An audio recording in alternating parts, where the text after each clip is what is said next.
안녕하세요 여러분. 7월 12일 수요일 고대하는 병원교회 수요 예배 드리기로 하겠습니다. 우리 다같이 우리의 신앙을 사도신경으로서 하나님께 고백하시겠습니다. 전능하사 천지를 만드신 하나님 아버지를 내가 믿사오며 그 외아들 우리 주 예수 그리스도를 믿사오니 이는 성령으로 잉태하사 동정녀 마리아에게 나시고 본디오 빌라도에게 고난을 받으사 십자가에 못 박혀 죽으시고 장사한 지 사흘 만에 죽은 자 가운데서 다시 살아나시며 하늘에 오르사 전능하신 하나님 우편에 앉아 계시다가 저리로서 산자와 죽은 자를 심판하러 오시리라. 성령을 믿사오며 거룩한 공예와 성도가 서로 교통하는 것과 죄를 사하여 주시는 것과 몸이 다시 사는 것과 영원히 사는 것을 믿사옵나이다. 아멘. 오늘 하나님께서 저희들에게 주시는 말씀은 신약성경 로마서 7장 24절에서 25절 말씀 보시겠습니다. 로마서 7장 24절에서 25절 말씀입니다. 페이지 수로는 248쪽입니다. 248쪽. 로마서 7장 24절, 25절 두 절의 말씀을 살펴보기로 하겠습니다. 제가 봉독해 드리겠습니다. 오호라 나는 공고한 사람이로다. 이 사망의 몸에서 누가 나를 건져내랴. 우리 주 예수 그리스도로 말미암아 하나님께 감사하리로다. 그런즉 내 자신이 마음으로는 하나님의 법을 육신으로는 죄의 법을 섬기노라. 아멘. 성도의 공고함이라는 말씀의 제목입니다. 성도의 공고함. 24절에 오호라 나는 공고한 사람이로다. 이 공고한 사람이라는 그 의미란 무엇을 뜻하는 것일까요? 즉 고난을 많이 겪은 사람이다. 즉 또 다른 말로는 불행한 사람이다. wretched man이라고 영어로는 얘기를 합니다. 공동 번역에서는 이를 비참한 인간이다라고 번역하고 있는 것입니다. 이처럼 바울이 지금 자신 스스로를 가리켜 스스로에게 공고한 사람이다. 너무 나는 고난을 많이 겪고 이 불행한 사람이다 라고 단식하고 있어요. 이 단식하는 것은 자신의 스스로의 속성을 볼 때 원하는 바 선언하지는 아니하고 자꾸 자기 본인의 의도와는 상관없는 원치 아니하는 악을 행하는 죄성이 여전히 살아있다는 것을 자기 스스로, 지 스스로가 깨달았기 때문에 아하, 나는 공고한 사람이다. 나는 참 불쌍한 사람이구나. 선을 행하고자 하는데 선을 행하지는 않고 원하지 않으면 자꾸 악을 행하는 쪽으로 발걸음이 향하고 자기 마음이 옮겨간다라는 것을 스스로 파악을 하고 참 불쌍하다. 언제 철이 들려나.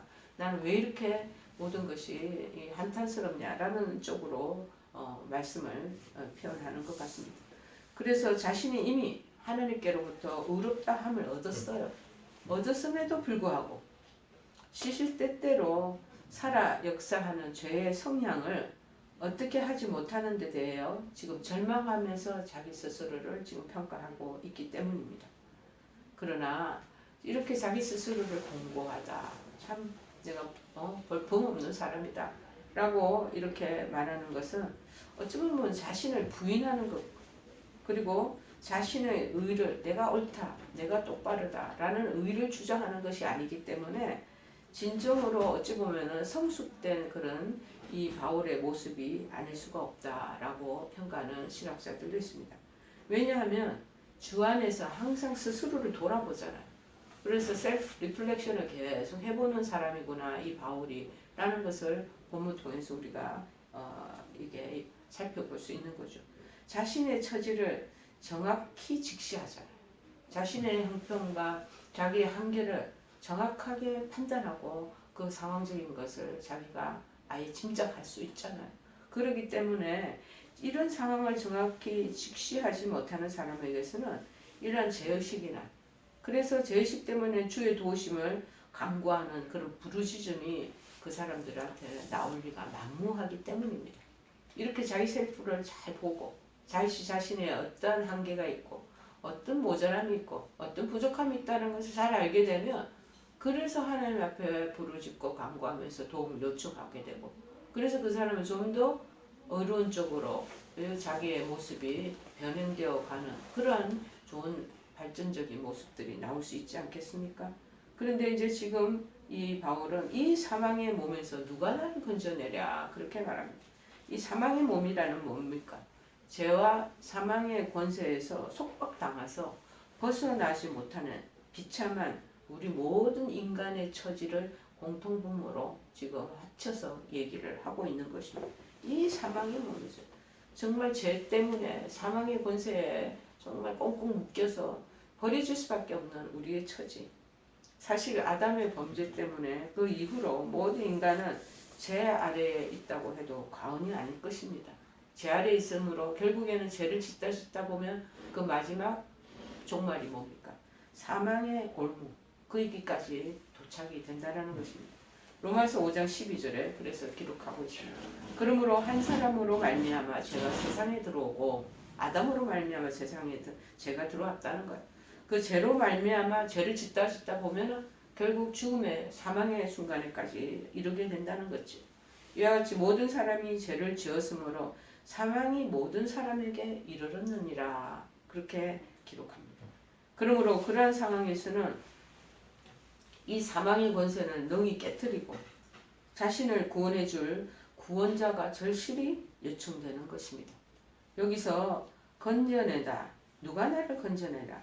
이 건져내다라는 뜻은 무슨 뜻이냐면 누가 나를 구출해내겠느냐. 즉 적군의 손에 생포된 그러한 전우를 위하여 적진에 뛰어들어서 그를 구출해내는 병사의 행동을 상기시켜서 주어지는 단어가 바로 구출하다, 건져내다. 누가 나를 이 적진의 손에 있는 생포되어 있는 나를 정말 구출해낼 수 있을 것인가 하고 자기가 지금 한탄하고 있는 거죠. 그래서 25절에 우리 주 예수 그리스도로 말미암아 감사하리로다. 이는 곧 24절에 이 사망의 몸에서 누가 나를 건져내랴라고 한 질문에 대한 답변이 될 수가 있는 것입니다. 즉 바울은 인간 스스로는 결국 죄를 짓다 사망에 처할 수밖에 없지만 그러한 처지에서 정말 구출해줄 구원해줄 사람이 그 존재가 있는데 바로 그리스도와 하나님이심을 지금 분명히 말해주고 있는 것입니다. 다시 말해서 예수님께서는 예수 그리스도의 그 대속 사역을 통해서 인간을 다 구원해 주셨지 않습니까? 그러므로 바울은 그 같은 하나님의 구원의 은총에 너무나 감격하는 거예요. 감격하여 감사를 드린 것입니다. 그래서 우리 주 예수 그리스도로 말미암아 감사하리로다 그렇게 고백하고 있지 않겠습니까? 그러므로 이 바울은 그 같은 그 은혜에 감격해 주는 이 사실은 바울이 본서에서 지금까지 구원해온 구원의 이 진리가 이 로마서에서 지금까지 계속 이 7장 2절까지 계속 24절 말미에까지 계속 얘기하고 있는 내용의 주 모토입니다. 이론적으로만 안 것에 기초한 것이 아니라 철저히 자기가 스스로 깨닫는 확신, confirm. 자기가 스스로 그 부분에 대한 확신한 것에 나온 그러한 고백이요. 그러한 자기 스스로의 증거를 말하고 있는 것입니다. 그래서 내 자신이 마음으로는 뭐뭐를 섬기노라. 바울이 이처럼 그리스도와 하나님으로 말미암아 구원에 관해 얘기를 하고 있지 않습니까? 구원에 관해 얘기하면서 다시금 하나님의 법을 기뻐하는 속사람과 그 다음에 이 속사람들 살아가면 얼마나 좋겠습니까? 근데 인간이 그러지 않아요. 죄의 정욕을 쫓아가는 육신의 그 대립이 또 있는 거예요. 마음으로는 하나님의 법을 기뻐하고 그 법이 따르고자 하는 그런 마음의 소원이 있고 그런데 우리의 육신의 죄의 정욕을 쫓는 육신의 껍데기는 자꾸 이에 대응하고 그에 대치되는 행동을 자꾸 하려고 하는 것이죠. 그래서 이 갈등이 일어나는 거예요. 컨플렉션이 일어나는 거예요. 갈등하는 그 응급적인 이 응급의 이유가 우리 몸의 구속을 기다리는 중에 끝까지 인내해야 한다는 것을 강조하기 위함인 것입니다. 그래서 로마서 8장 23절, 25절까지도 이 내용에 유사한 표명을 하고 있습니다. 그뿐 아니라 또한 우리 곧 성령의 처음 익은 열매를 받은 우리까지도 속으로 탄식하여 양자될 것, 곧 우리 몸의 속량을 기다리느니라. 우리가 소망으로 구원을 얻었음에 보이는 소망이 아니니 보는 것을 누가 바라리요. 만일 우리가 보지 못하는 것을 바라면 참음으로 기다릴지니라. 그렇게 말하고 있습니다. 보이는 소망을 바라보고 구원을 이루고자 하는 것이 아니라는 거예요. 우리가 보이지 않는 것을 향하고 나아가기 때문에 그래서 인내가 더 필요하고 더 참는 것이 우리에게 요청된다라는 것을 얘기하고 있습니다. 그래서 지금 보이지 않는 것을 향하고 나아가기 때문에 내 안에서는 선을 향하는 하나님 기뻐하시는 쪽을 그쪽으로 방향을 틀고 싶은 마음이 역력한데 내 몸에 옛날 육신의 정욕대로 살아왔던 그 습성이 아직 몸에 그대로 남아있는 거야. 그래서 이 두 가지 사이에서 마음이 늘 갈등과 혼란 속에 있다라는 거야. 그런데 결국에는 우리는 이 보이지 않는 것을 향해서 나아가는 그 기로에 있는 정점에 있는 그 과정 속에 있는 살아가는 인생이기 때문에 인내하면서 기다리며 참음으로 나가야 된다는 거야. 그래서 하나님이 원하시는 쪽, 속사람이 하나님 법을 기뻐하는 속사람 쪽으로 선택해서 가면 소망이 있다는 거야. 그런데 육신의 정욕대로 내가 하고자 하고 내가 원하는 쪽으로 가면 결국 사망의 그 마지막 말미가 기다리고 있다라는 것을 얘기하고 있습니다. 즉 성도는 이미 그리스도 안에서 우리 하나님으로 말미암아 사망의 올무에서 해방된 사람들입니다. 솔직하게. 자, 그럼 이제 남은 일은 뭐냐?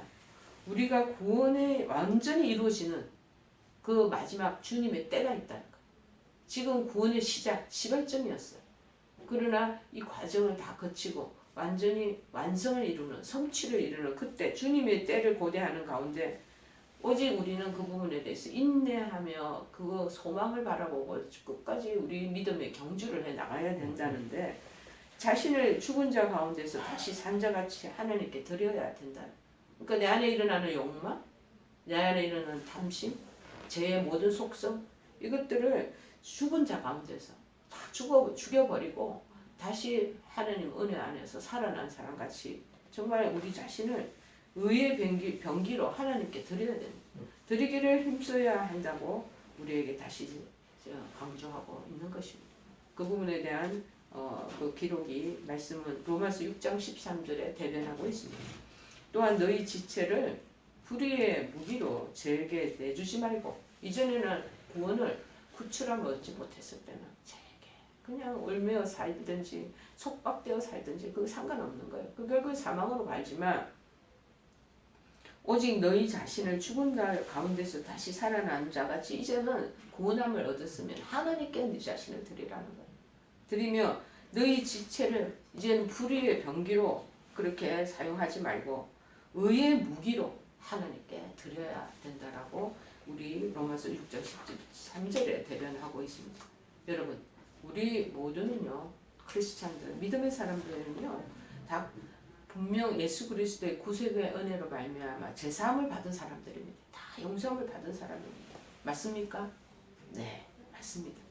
성경은 우리가 분명히 이제는 예수 그리스도 안에 in Jesus Christ 안에 있기 때문에 결코 정죄함이 없다고 말하고 있지 않겠습니까? 로마서 8장 1절에 이렇게 써있더라고요. 그러므로 이제 그리스도 예수 안에 있는 자에게는 결코 정죄함이 없나니. 그런데 정죄함이 없이 그러면 우리가 거룩하고 온전한 의를 따라서 살아야 되는데 뭡니까? 여전히 우리의 속에는 속사람과 그 사람의 갈등 구조가 형성되어 있다라는 것입니다. 실상 우리의 삶의 모습은 어떻습니까? 여전히 하나님의 뜻을 쫓아가고자 하는 마음은 있으나 못 미쳐 따라가지는 못합니다. 여전히 죄된 생활에 묶여서 공고한 삶을 살고 있는 우리들은 아닙니까? 그래서인데 요한 1서 3장 6절 9절을 보면 이렇게 말하고 있습니다. 하나님께로서 난 자마다 죄를 짓지 아니하며 죄를 짓지 않다. 하나님으로부터 나지 않은 사람들은 그냥 죄가 자기네들의 살아왔던 그 모든 어떤 굴레고 자기네들 삶의 터전입니다. 그래서 그 속에서 묻어서 그냥 어릉도릉 사는 거예요. 그런데 하나님으로부터 구출받고 구원을 받은 우리는 이제는 그 세상으로부터 난 것이 아니라 from God 하나님으로부터 우리가 났기 때문에 태어났기 때문에 이제는 범죄를 하지 않아야 되는 거죠. 범죄하는 자는 하나님의 자녀가 아니다 라고 말하고 있습니다. 우리는 이제 하나님 자녀가 됐죠. 당연히 그 이치에 따라서 우리는 하나님 자녀로서의 삶을 그런 새로운 가치관을 하나님의 법도를 따라 살아가야 되는 것이 명백한데 그렇지 않고 여전히 범죄하고 있는 우리 자신의 모습은 아니겠습니까? 자, 그렇다면 그런 사람을 우리가 하나님 자녀가 되었다고 말할 수 있는 것입니까? 자, 오늘 본문 통해서 이 같은 문제에 대해서 함께 살펴보고 그럼 어떻게 하자는 것인가 하는 것을 다시 상고해 보기로 하겠습니다. 첫째, 성도, 이 거룩할 성자 무리도자. 거룩한 믿음의 사람들은요, 법적으로만 의인일 뿐이에요.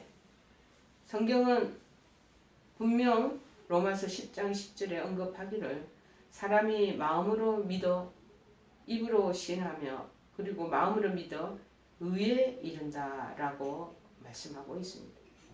그러므로 이미 예수 그리스도를 우리가 주로 영접한 우리 성도들은 모두 법적으로는 의인입니다. 법으로 우리가 동사무소 요새 거기 사무소에 가면은 안에 명부를 떼어보세요. 전부 다 누구누구의 자녀하고 이렇게 딱 미쳐져 있지 않습니까? 그러나 그것은 법적으로만 의인이라는 뜻이지 사실상 진짜 그 속셈을 그 안에 실상을 열어보면 의인이 된 것은 완전히 퍼펙트한 의인이 된 것은 아니라는 것입니다. 즉 다시 말하면 우리의 심판장 되시는 하나님께서 예수 그리스도의 구속의 공로 때문에 그 예수를 믿는 우리를 죄 없다 하고 법적으로 땅 선언만 해주셨다는 뜻이지 우리가 완전히 의인으로 완전 탈바꿈되었다라는 것을 말하는 뜻은 아니라는 것입니다. 자, 법적으로는 의인이야. 그렇지만 여전히 죄의 습성이 몸에 다 배어있는 그 사람을 우리가 입고 있다라는 거예요. 자, 그래서 하나님께로부터는 의인이라 칭함을 받으면서도 사실상 자기 자신을 보면 잘 알죠. 있지 않습니까? 남이 보기엔 그리스도인이라 믿음의 사람이라 성도라 이렇게 우리가 인정을 받고 있지만 자신을 여전히 보면은 여전히 자신의 소욕에 얽매여 죄를 범하고 마음으로 입으로 입술로 그 다음에 여러 가지 행실로 죄를 범하고 있기 때문에 여기서 성도들 우리들 믿음의 사람으로 첫 출발하면 갈등이 막 일어납니다. 요즘도 제가 간호사 선생님하고 점심시간에 성경 공부하고 있는데요. 이렇게 의인으로 주셨는데 자기는 지금 뭔가 불편하신 거예요. 뭐냐면은 여전히 자기의 안에 마음에는 옛날의 그 모습, 속사람이 여전히 속사람은 하나님 법을 따르고 사는 것이 또 있고 또 안에 또 다른 마음에는 한편에는 옛날에 그 습성이 지금 안 바뀌어진 거예요. 그러니까 괴로운 거죠. 그러니까 불편한 마음이 있는 거예요. 이게 뭐냐는 거죠. 그렇게 하는데 자기는 하나님의 그 뜻과 목적에 따라서 온전히 하나님 기뻐하는 대로 살지 못하고 있으니까 불편한 마음이 있고 뭔가 여기에 갈등 구조가 형성되는 것입니다. 보시오. 그래서 우리 본문에서 야고보서 얘기도 했겠지만 야고보서 4장 8절에도 이렇게 말하고 있습니다. 오호라 나는 그래서 공고한 사람이로다. 이 사망의 몸에서 누가 나를 건져내랴. 오늘 본문에서 얘기하는 것과 똑같은 말씀으로 야고보서에도 우리 4장 8절에 한번 볼까요? 야고보서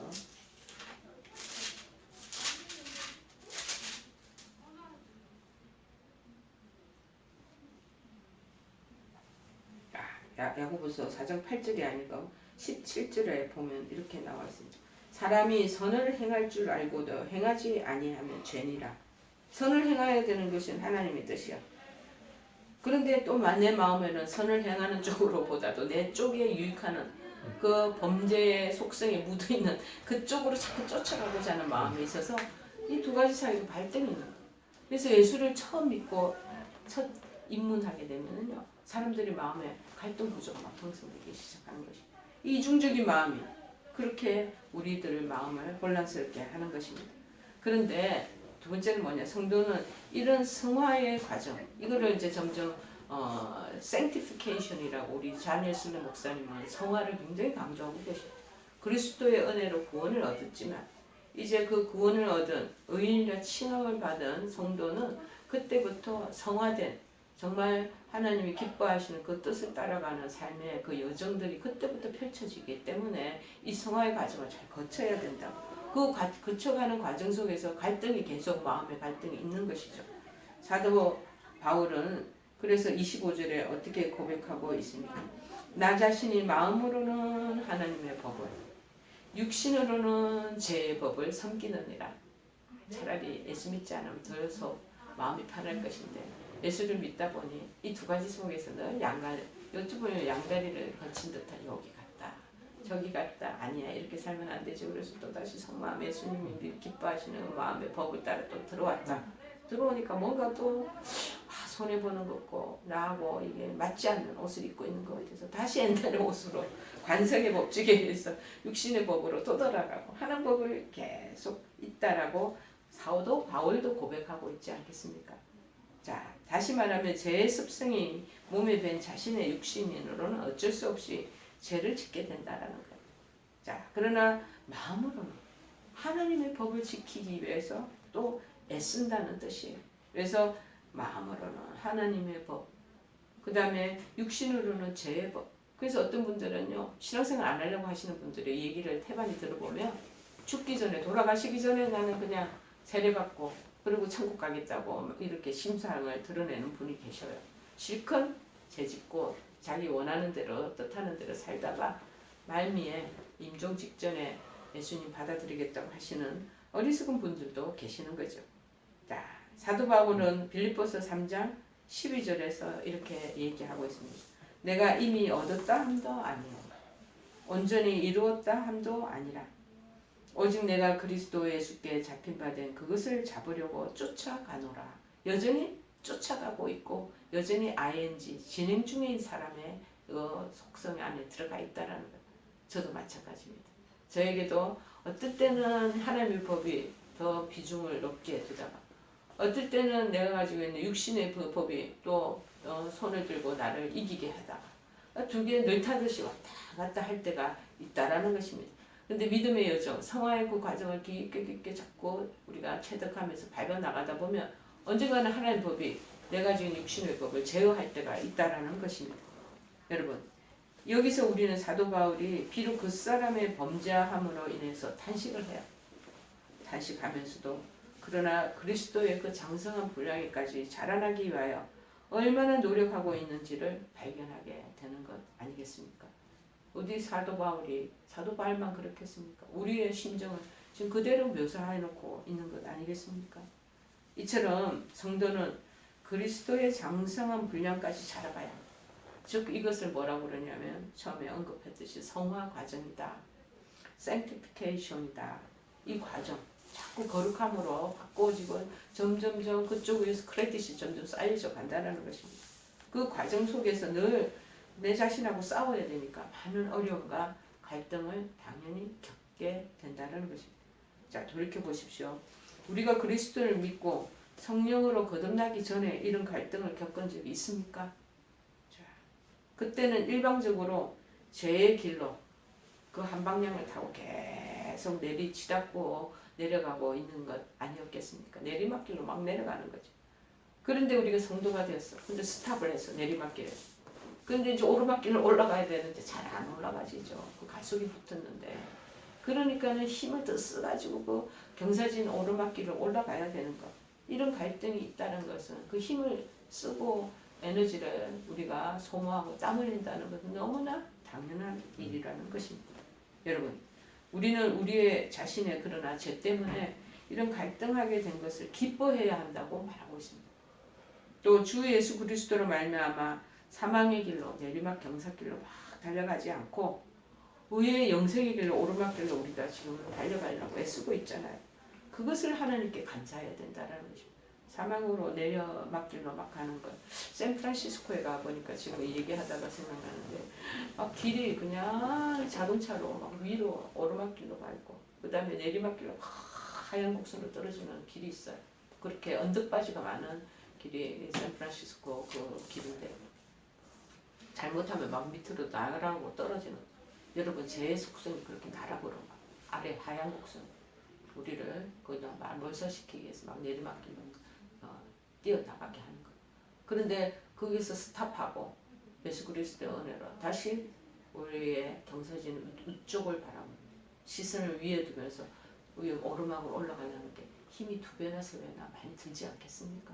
갈등 있는 건 너무나 당연하고 그 갈등 느끼는 그것은 참으로 축하해줘야 될 일이고 기뻐해야 할 일이라는 것입니다. 우리가 저 높은 곳을 향하여 달려갈 때 의와 영생의 길로 지금 달려가고 있다는 걸로 여러분 아시기를 바랍니다. 여러분 이렇게 오르막길 갈 때 어떤 어려움을 만나더라도 좌절하지 말고 정말 지체하지 말아야 할 것입니다. 그래서 고린도후서 4장 16절에 사도 바울이 또 고백한 부분이 있습니다. 우리가 낙심하지 아니하노니 이렇게 하다가 중간에 올라가는 경사길에서 자꾸 멈춤해갖고 잘 안 올라가실 때는 낙심이 됩니다. 내가 이 모습이 이거밖에 되지 않나 하고 낙심이 왜 안 되지 않겠습니까? 이것이 내 한계구나 하고 절절히 느껴지죠. 그러나 점점 그러다 오르막길로 자꾸 올라가려고 애를 쓰다 보면 그 사람이 부패된다. 그 사람의 내리막길로 가려는 것은 점점 힘이 약화되고 윗길로 오르막의 의와 영생의 길로 달려나가는 길은 점점 가속이 붙게 되는. 그래서 우리의 속은 날로 새롭도다 라는 사도 바울의 고백이 바로 우리의 고백이 되도록 하여야 하지 않겠습니까? 여러분 오늘 우리 공부한 사람이다. 공부한 성도의 공부함이 무엇인가 사도 바울도 다 경험하고 그것을 당신도 겪고 있는 상황에서 우리한테 지금 그러나 기뻐하라. 너희들은 오르막길로 가려고 애를 쓰는 사람이지 않냐. 그래서 포기하지 말고 그 길을 쫓아가면서 따라가 보다 보면 결국에 우리가 새롭게 되고 의와 영생의 길로 도달하게 될 것이야 하고 격려하는 그러한 박수의 소리를 듣는 것 같습니다. 우리 모두 이제 7월 이제 2023년도 하반기로 들어가고 있습니다. 믿음 생활에 힘차게 정진해 나가는 저와 여러분 되기를 간절히 축원해 드립니다. 우리 찬송가 255장 찬양하시겠습니다.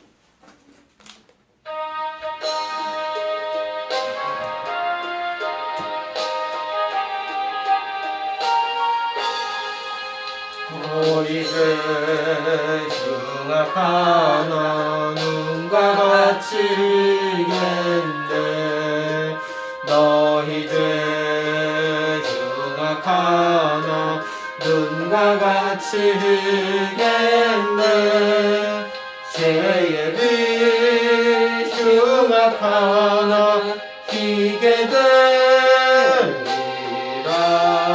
되리라 주홍빛 같은 내 죄 주홍빛 같은 내 죄 눈과 같이 희겠네 눈과 같이 희겠네 악한 죄 벗으라고 주님 너를 부르네 악한 죄 벗으라고 주님 너를 부르네 하나님 크신 사랑 아니옵소라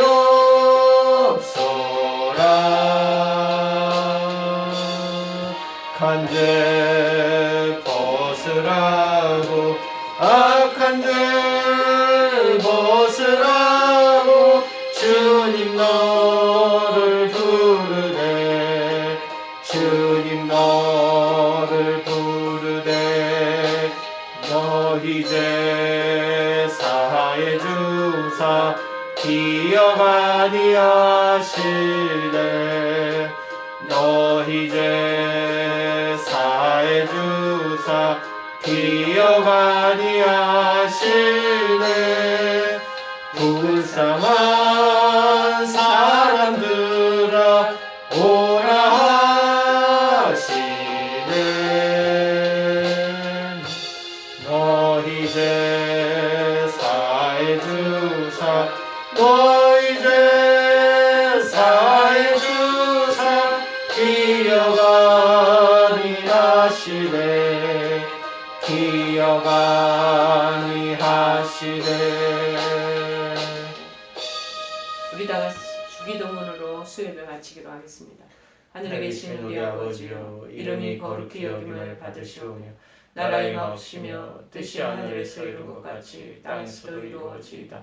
오늘날 우리에게 용할 양식을 주옵시고 우리가 우리에게 죄 지은 자를 사하여 준 것 같이 우리의 죄를 사하여 주옵시고 우리를 시험에 들게 하지 마옵시고 다만 악에서 구하옵소서. 대개 나라와 권세와 영광이 아버지께 영원히 있사옵나이다. 아멘.